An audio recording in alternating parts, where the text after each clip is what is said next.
Inshallah ta'ala, today I'll try to be short and sweet. I'm only going to talk about something that is synonymous to all human beings. You know, there's a lot of things that people are promised.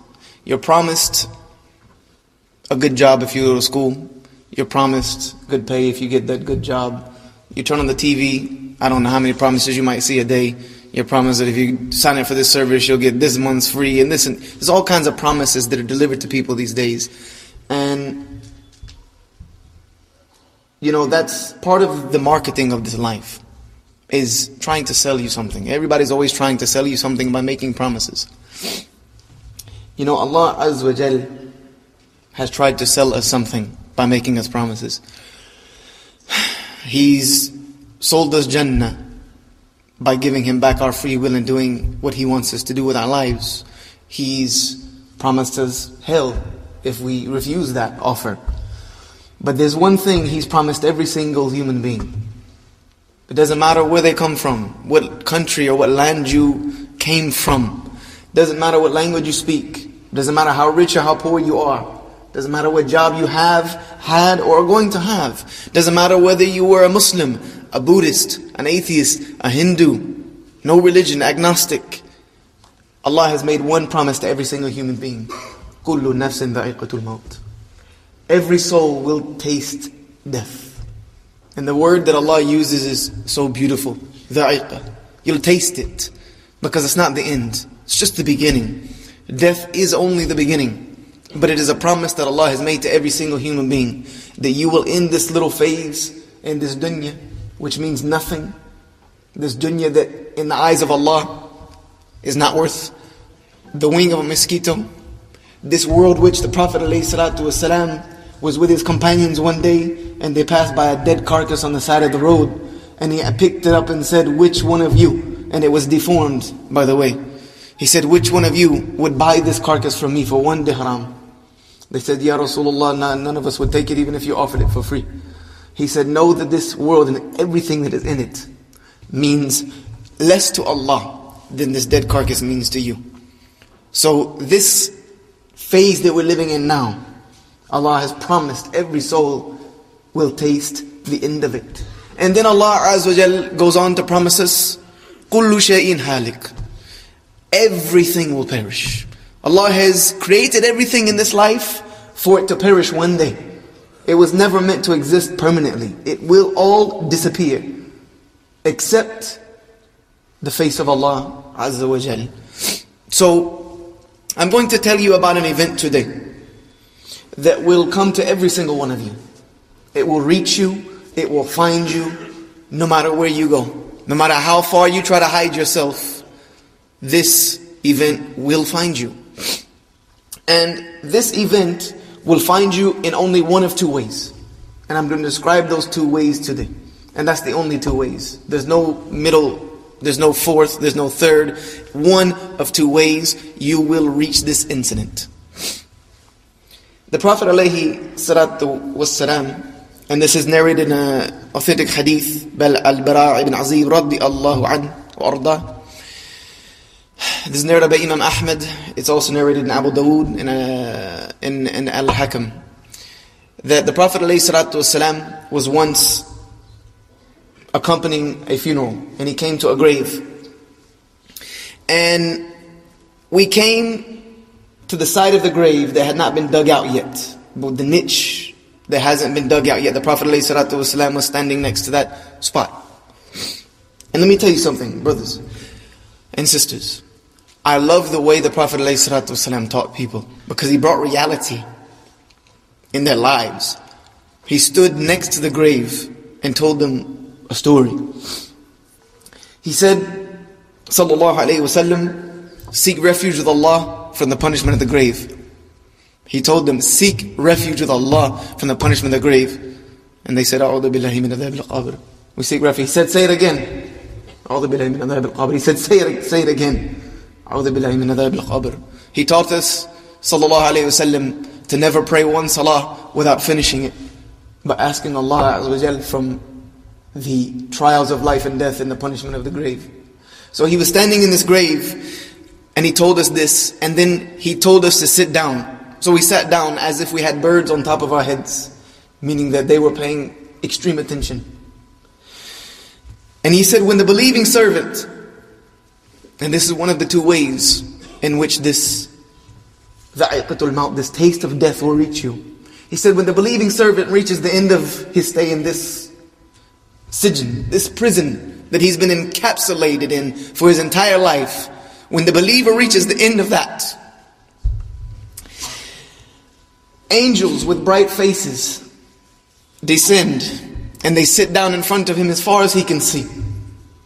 And then the angel of death comes and sits next to his head and says, O soul tayyibah, O good soul, O purified soul, come out to the mercy of Allah and His great reward.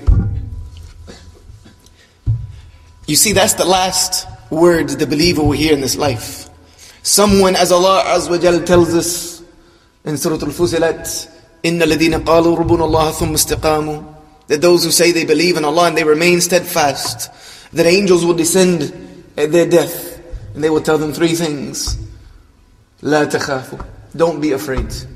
وَلَا تَحْزَنُوا, don't even be sad. Don't even be worried. Don't have any stress today. وَأَبْشِرُوا, but have glad tidings بِالْجَنَّةِ الَّتِي كُنْتُمْ تُعَدُونَ, of the Jannah that was promised to you by Allah. So this is the last words that the believers hear. And then that soul is so desirous to come out that it comes forth as a drop of water descending from a water jug, just smoothly comes out. And those angels that are around have brought with them a shroud, a kafan from Jannah, and they have brought with them beautiful smelling scents to embalm and wash the soul in. When this soul falls out, the angel of death can't even hold it for 1 second, and those angels take it from him and they begin passing it around. And you know what they're doing with that soul? They're smelling it. They're smelling its fragrance, and they're enjoying holding this beautiful pure soul, and they immediately wrap it in that shroud from Jannah. And then as they ascend up into the heavens to take this soul back to Allah, Inna lillahi wa inna alayhi raji'un, everything belongs to Allah, it goes back to Allah. They reach the lowest heaven and they knock and they ask for entrance, and it is asked, who is this with you? And they will say, this is so and so, the son of so and so, calling him by his best names, calling him by his best names. And every angel in that heaven will accompany it to the next one, and the same thing will happen. And then when that soul reaches the 7th heaven, above which is only the arsh of Allah Azza wa Jal, Allah will say, take the magnificent book of deeds of my slaves and place it in Illiyun. Place his book in Illiyun, because that's where his record belongs, with honor and dignity. And then they will place this angel back in the grave, gently. And the interrogators of the Akhirah, the last trial of the believers, will occur. The angels Munkar and Nakir will enter. And if this believer has lived his life the way Allah wanted him to, then his salah will come and stand next to his head. And I'm hoping I'm getting all 4 of these right. His sadaqah will come and stand next to his side. His good deeds will stand by his feet. And when the angels come to approach his head, these good deeds will say, you can't come from here, because these angels are interrogators, they're rough. Allah created them with no mercy. The salah will say, you can't have entry here, we're protecting him. When they go to the side, you can't come this way. His good deeds, his sadaqah is protecting him. When they come from his feet, you can't come from this way either. So those angels will ask him to sit up. And I'm going to tell you more details about this later tonight. The angels will tell him, sit up, because we can't yank him up because he's being protected. So please, sit up. When he sits up, the first thing he will ask is, let me pray. Let me pray. And the angels will say, you'll have time for that. There'll be plenty of time for that. First you need to answer my 3 questions. Man Rabbuk, who is your Lord? And this person whom Allah Azza wa Jal has given a istiqamatul janan, a steadfast heart, will respond immediately, Rabbi Allah. I have no doubt about that. They will say, how do you know this information? How do you know this information? He will say, because I read the book of Allah. I believed in it. And I affirm it this day. The angels will say, وَمَا دِينُكَ? What was your religion? My religion was Islam. I lived my life the way Allah wanted me to. وَمَا نَبِيُّكَ? Who is your prophet? Muhammad sallallahu alayhi wa sallam is my messenger. Then they will lay this. After these 3 questions, a voice from above the 7 heavens will respond, Sadaq al-Abdi. My slave has spoken the truth. My slave spoke the truth. Open his grave for him. Open his grave for him after they squeezed and hugged him. Open it for him. Furnish his grave with furnishings from Jannah. A door will be opened to him for hellfire. And it will be said, if you had disobeyed Allah, this would be your place. And it will be closed to never be opened again. Then another door will be opened to Jannah. And it will be said, because of your belief in Allah, this is your home now. And the fragrance of Jannah will come in. And someone will come every morning and evening to remind him, this is your home. Then a beautiful, handsome person will come in and sit next to him or her. And that person is so beautiful that the person in the grave will say, who are you? I've never seen something so beautiful as you. It will say, I am your good deeds. I am your good deeds to keep you company to the day of judgment. What a beautiful companion. But you know what? That companion is being created right now by what you're doing in his life. Right now you are creating this incident for yourselves, if you do the right thing. But that's only one of 2 ways. There's another way. And the other way is not as good. أقول قولي هذا واستغفر الله ولكم فاستغفروه إنه هو الغفور الرحيم.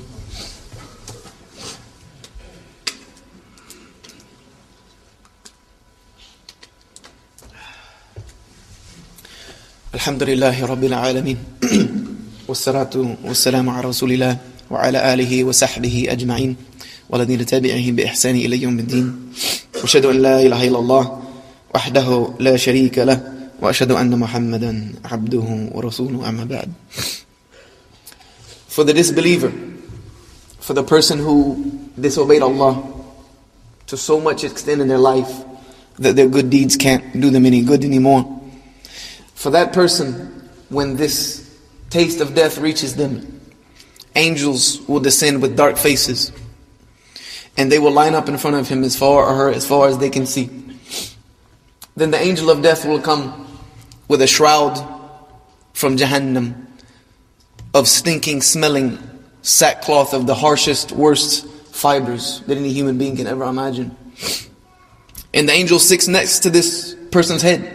And the person sees this. He sees all of it. She sees all of it. No one around can see this. But they're watching. They're seeing it. People are seeing this instantaneously. Every second of every day, someone is seeing this incident happen. How? Wallahu a'lam, we don't even know nor care to ask. It's happening. Then the angel says, O soul khabitha, O dirty, filthy soul, come out to the anger of Allah in His wrath. And the soul realizes what is about to happen to it, so it seeks to escape this, and it runs around in the body. Then the angel of death has no choice but to reach in and snatch it out. And the Prophet ﷺ said it's like taking a stick of thorns, placing it in a wet ball of wool, or a ball of wool, and just pulling it back out. It just tears everything. The pain is so intense that on the day of judgment, the pain of this death will still be visible on the people's faces when they're resurrected. At the time of Bani Israel, there were a few pious people who went to a graveyard and they made dua to Allah to bring someone from those graves to tell them their experience. And so a person was brought out of the grave and he said, what is the matter with you? Why did you bring me out for this? I have been dead over 100 years and the pain of that death just now subsided from me. Put me back. So that soul is ripped out and the angels don't want to touch it. No one wants to touch it. They grab it and they just immediately shove it into that cloth. No one is going to touch it nor smell it, because it smells, as the Prophet ﷺ says, of one of the most stinking, foul corpses of the earth. Then they take that soul and try to ascend to Allah Azza wa Jal, and they ask for entry into the first heaven, and they say, who is this? They'll say, this is so-and-so, the son of so-and-so, calling him by his worst names, calling him by the worst of names. Then a voice will be heard from among the seven heavens. Allah Azza wa Jal will respond, send it back. Send it back, despised and rejected, into the day of judgment. It can't even enter in. Allah says, send it back. So they throw it and fling it back into the ground. And the Prophet ﷺ said, it is whoever assigns a partner to Allah, it is as if he is fallen from the sky and the birds have snatched him, or the winds have just flung him away. That is what is waiting for them. And then when they reach back to their grave, these two angels, Munkar and Nakir, come in, and this person has no protection from them. This person has no protection from them. So they just snatch him up. And they ask him, Man Rabbuk? And they're not going to wait around for you to think. They don't want you to figure it out. They're going to say, Man Rabbuk? Who is your Lord? Tell me now. They'll say, I don't know. Money, myself, my family, my job. That was my Rabb. That's what I served. What you served is what your heart is going to speak. There's no lying in the akhirah. You're going to be honest. Man Rabbuk, my Lord was Jesus. Rap, movies, movie stars, whatever it was, that's what you're going to say. And they're going to smash you over the head with a hammer that will turn you into dust. And when you scream, the Prophet ﷺ said, every living thing on earth except humans and jinn hear it. And I would let you hear what's going on in the graves. The Prophet ﷺ said, but if I did so, I'm afraid you would never bury anyone ever again. Then they put him back together, sit him up again. وَمَا دِينُكَ? What was your religion? I don't know, Christianity, Buddhism, atheism. Myself. Smashed again. Third time, وَمَا نَبِيُّكَ? وَمَا نَبِيُّكَ? Who is your prophet? They will say, I don't know, I heard the people say such and such about such and such. That's all I know. It's not good enough. They smash him and sit him back down. And Allah Azza wa Jal says, my soul, my slave is a liar. He's a liar. And the grave squeezed him when he came in, and it doesn't let him go. And then Allah Azza wa Jal says, place his soul, his record in Sijjin. Place his record in Sijjin, because that's where he's going. That's where he will end up, in a prison for the rest of his life, for the rest of his existence, for the rest of eternity. So place his record where it belongs. And then a door to Jannah is opened in his grave. And it is told that had you believed, this would be your resting place. And then that door closes to never be opened again, ever. Then a door to Jahannam is opened, and it is said, because of your actions, this is where you will reside. And they furnish his home from Jahannam, his new home, his grave. And he is told every morning and every evening, this is where you will rest. And then an evil, ugly, filthy looking person comes and sits next to the head. And this person in the grave says, who are you? I've never seen something so awful. I've never seen something so ugly, so despicable. That person will say, I am your bad deeds, to keep you company until the day of judgment. I am now your companion until Yawm al-Qiyamah. You see, these are two different endings. Two different ways of entering into the realities of Akhirah. But they're quite different. They're quite different. They're polar opposites. There couldn't be any two different things. But those things are being decided right now. How you will meet your death, you're deciding it today. Which one of these two deaths wait for you is being played out right now in your life. Every choice you make, every decision you take, you are setting yourself up for one of these two endings. And only you and Allah Azza wa Jal know which one of those two you are setting yourselves up for. You need to ask yourselves every time you go to perform an action, will this action bring me the ending that I want? Because if it doesn't, you should leave it alone. You should run away from it as much as you can. You should run away from it, because that ending is waiting for everyone. One of two ways. And these two people, I want to tell you something about them. These two people, as they're sitting in their graves, one of them every day will be making a dua, and the other one will be making a dua. The believer who has been promised the mercy of Allah, the pleasures of Jannah, he has one dua for Allah every day. Ya Rabbi, aqim as-sa'a. My Lord, establish the hour. My Lord, bring the day of judgment quickly, because I want what is promised to me. Ya Rabbi, aqim as-sa'a. And the other person in the grave is saying, Ya Rabbi, never allow the hour to be established. Please, never allow the hour to be established. He would rather be tortured in his grave for eternity than face Allah on the day of judgment, because he knows what's waiting for him. So these are two totally different ways to end your life. There are many different ways to live your life. You can live your life however you want. To each his own, as they say. Eat, drink, and be merry. Enjoy it while you got it. You only live once. No. You only die once. You live forever. You die only once. So you can live your life however you want, but you will die one of two ways. And that decision is all in your hands. You can't blame anyone for that, except for yourselves.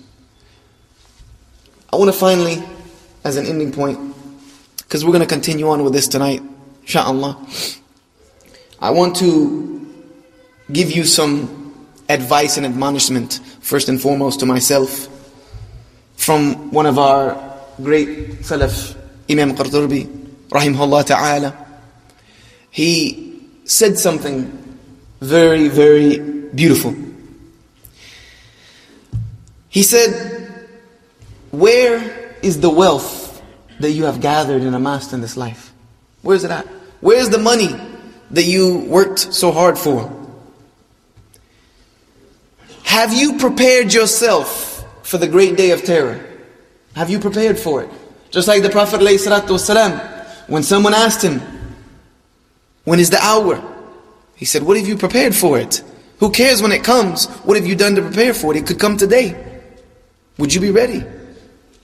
He said, there is no money in your hand when you're dying. And even if there was, it couldn't do you any good.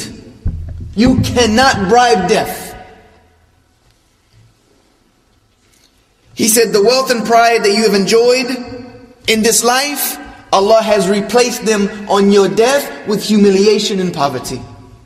Because the really bankrupt person is the person who stands in front of Allah with no deeds. The commodity on the day of judgment is deeds. That's it. Nothing else. Deeds. That's your only commodity left. He says, what has become of you, O prisoner, of your own burdens? O you who have been taken away from your family and your home. And he's talking to a person who's already left. What was it that concealed the right path from you? What was it that was in your life that blinded you from the straight path of Allah? What is it that you put in your life that kept you from the Sirat al-Mustaqim? What was it that caused you to have no interest in making provisions for the long journey of Akhirah that's waiting you? What caused you to delay? O you who were deceived by this world, this journey to the intense day of terror is inevitable for you. It's inevitable. That is the day when you will stand in front of the sovereign, the judge, and the blows that were struck by your hands, the places where your feet took you, the words that were uttered by your tongue, the actions of your limbs, and all of your faculties will be counted against you on that day. If Allah has mercy on you, you will go to Jannah. If Allah doesn't, you will go to hell. O negligent ones who ignore the important matters of life, how long will you be negligent? How long will you neglect Allah Azza wa Jal in your life? How long? Do you think you have enough time to keep doing it? Death's not going to send you an email, a text message. It's not going to give you any warning. Do you think that this matter is easy? Do you think that death in akhirah is easy? Do you think that this is insignificant in your life? Do you think that the situation you lived your life in will help you now on this day? Do you think your wealth will save you when your actions have already condemned you? Or do you think your regret will help you when your feet are slipping across the sirat? Do you think your regret will do any good for you on that day? It'll only be a weight that throws you deeper. Know by Allah, you're all wrong. Do you think your friends and family will be there to help you when Allah Azza wa Jal is gathering you together to throw you into the deepest parts of hell? Do you think anybody's going to help you? Do you think your family's going to be there? They're going to be worried about themselves. Your friends, you won't find them. Your only friend on that day will be your deeds. It's your only friend.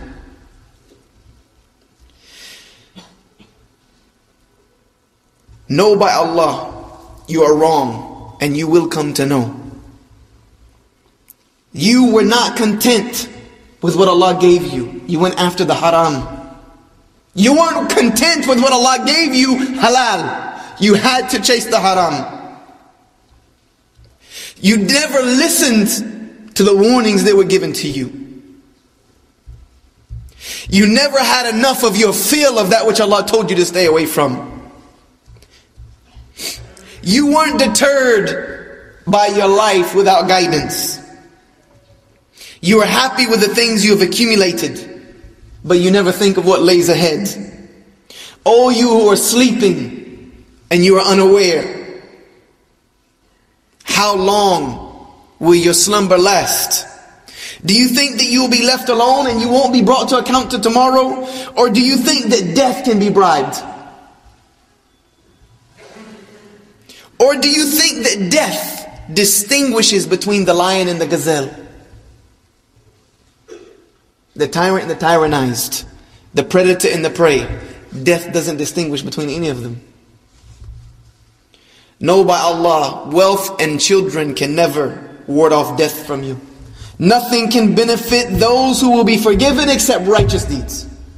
Nothing can benefit you if you want to be forgiven except righteous deeds. So good news to those who listen. Good news to those who listen.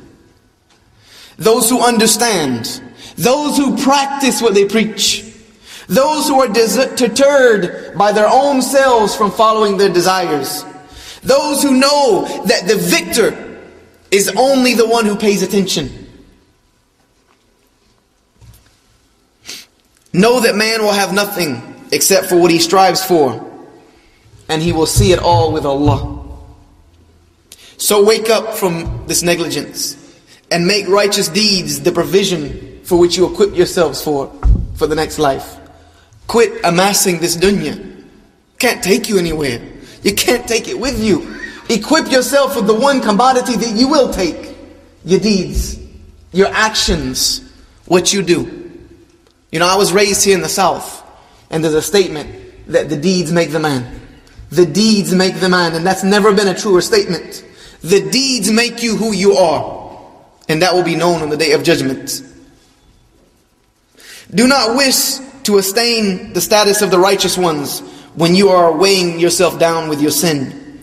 Doing immoral deeds when Allah is watching you even when you're by yourself.